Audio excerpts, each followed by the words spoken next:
Spėjo turėti jau ir pergalę, ir lygiasias, šiandien pralaimėjimas. Kokios mintis po jo?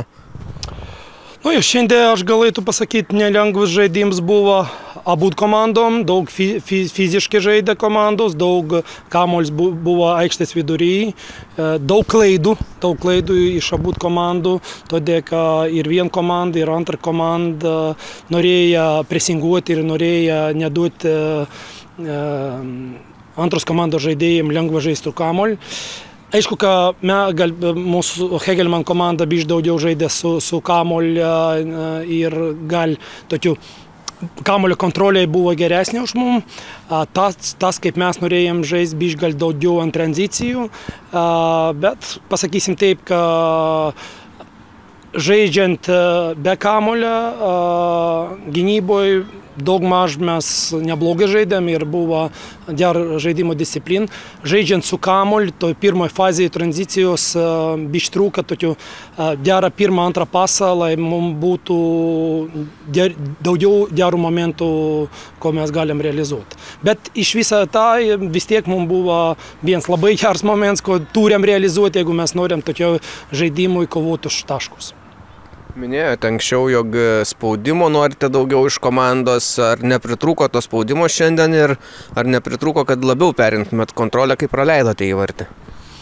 Nu, žinokit, čia jau vis priklauso nuo to, kaip žaidžia abu komandos. Ir Hegelman komanda irgi viso žaidimo aktyviai žaidžia. Prieš mum nedavė mūsų žaidėjim pirmą lengvą lietimą su kamuoliu paveikti ir aš galvoju, kad toks žaidimas, mes to žaidimo ir laukiam. Mes laukiam to žaidimo, todėl kad sezonos pradžia ir aišku, kai ir viena komanda, ir antra komanda šiam žaidimui kovoja už taškus, mes irgi važiuojam čia, lai kovotų už taškus ir jau per žaidimo mūsų pats pirmas klausimas buvo apie tranzicijos. Buvo neblogos tranzicijos, bet vis tiek ne tiek, kaip mes norim ir gal ir ne visada taip, kaip mes norėjom. Ir jau trečiose rungtynėse nepavyksta sausų vartų išlaikyti, turbūt ir čia problema. Nu, šiandien mes pralošėm Pukampinę ir kėlinį pradžioj, čia negeras momentas išvis negeras momentas.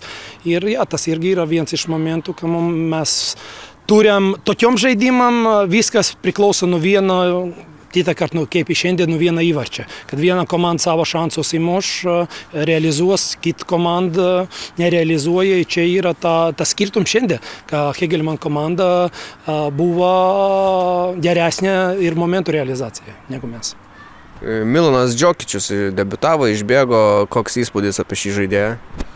Nu, aišku, kol kas jis yra ne pačios geriausios fiziškos kondicijos ir aišku, kai jam reikia 2-3 savaitės, lai tegu jis būtų išvis pasiruošęs, bet aš galvoju, kad šiandien jis ir neblogai išėjo žaidimą ir gavo nemažai kamuolių mūsų komandoje, kad mes išėjome į tranziciją, jis laimėjo 2 kovas, bet kol kas negalim sakyti, kad jis jau jaučia to komandos žaidimo taip, kaip mes norėtume.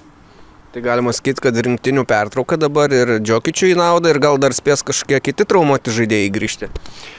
Aš taip galvoju, kad mums ir šiandieno žaidimui tą pačią Deividą Dovydaičio pritrūko, todėl kad jeigu mes kalbam apie keitimus, to praėjusius 2 žaidimus mes galėjom taip stipriau žaisti po keitimų, kad išėjo individualiai neblogi žaidėjai, kas galėjo padaryti skirtumą.